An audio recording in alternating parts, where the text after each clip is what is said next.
Dear students, यहाँ पर एक समांतर श्रेणी 3/2, 1/2, -1/2, 1/2, -1, 3/2 डैश डैश डैश एक समांतर श्रेणी दी गई है। मैंने यहाँ पर सॉल्यूशन में लिख लिया है। आप देख सकते हैं कि ये जो पहला पद है इसको आप T1 कह सकते हो, अगले पद को T2 कह सकते हो, तीसरे पद को T3 कह सकते हो और चौथे पद को T4 कह सकते हो। इसी तरीका से T5, T6 सो ऑन।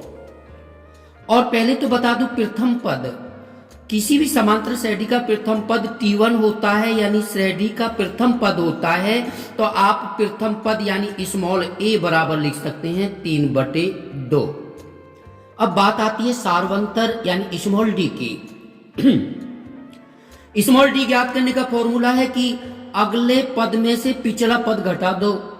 इसका मतलब है या तो T2 में से T1 घटा दो तो d आ जाएगा, या T3 में से T2 घटा दो तो d आ जाएगा, या T4 में से T3 घटा दो तो स्मॉल d आ जाएगा। इस स्मॉल d का मतलब है सार्वंतर।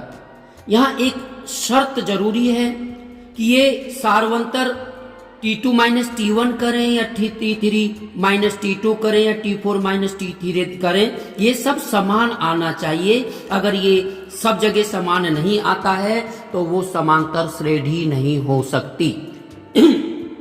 यहां पर देख लीजिएगा, T2 यहां 1/2 है, माइनस T1 3/2 है।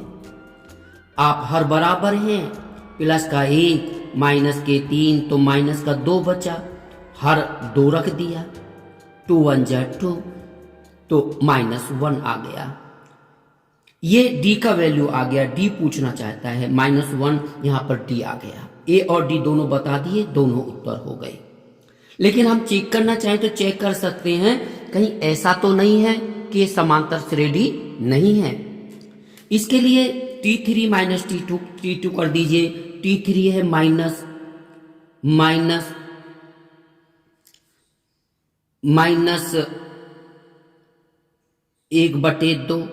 T2 है माइनस करके 1/2, -1 तो माइनस के 2 हो गए अपॉन 2, 2 1 जा 2 बराबर -1। आप देख रहे हैं अब भी D3 -1 आया है, यहाँ पे D -1 आया है।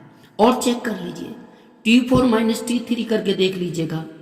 T4 की जगह लिख दीजिएगा -3/2, फिर इसके बाद माइनस। अब जब हम T3 लिखेंगे तो आप इसको कोष्टक लगा लीजिएगा, ये बहुत जरूरी है, क्योंकि अगर माइनस का चिन्ह है तो ये प्रभावित होगा। तो आप -3/2 में से T3 -1/2 घटाइएगा साहब। इसके बराबर देखेंगे तो -3/2 हो गया। अगर कोष्टक से पहले कोई माइनस का चिन्ह होता है तो कोष्टक खोलने पर माइनस, अंदर का माइनस प्लस हो जाता है। वैसे भी यहां गुणा होती है, आप समझ रहे होंगे, माइनस गुणा माइनस प्लस हो जाएगा। एक जैसे चिन्हों की गुणा प्लस हो जाती है और अलग अलग चिन्हों की गुणा माइनस हो जाती है। तो ये माइनस माइनस प्लस हो गया, 1/2 हो गया, बराबर माइनस के 3 प्लस का 1 तो माइनस का 2 बचा, हर बराबर है 2 लिख दीजिए, 2 1 जा 2 -1 आ गया। आपने क्या देखा कि अगले हर एक अगले पद में से हमने पिछला पद घटाया तो -1 आया, -1 आया, -1 आया। इसका मतलब हर 2 पदों का अंतर -1 है। क्योंकि सभी में अंतर है इसीलिए इसको समान अंतर कहा गया। सब में समान अंतर है, समान डिफरेंस है, इसीलिए इस श्रेणी को समांतर श्रेणी कहा गया है। धन्यवाद, थैंक यू।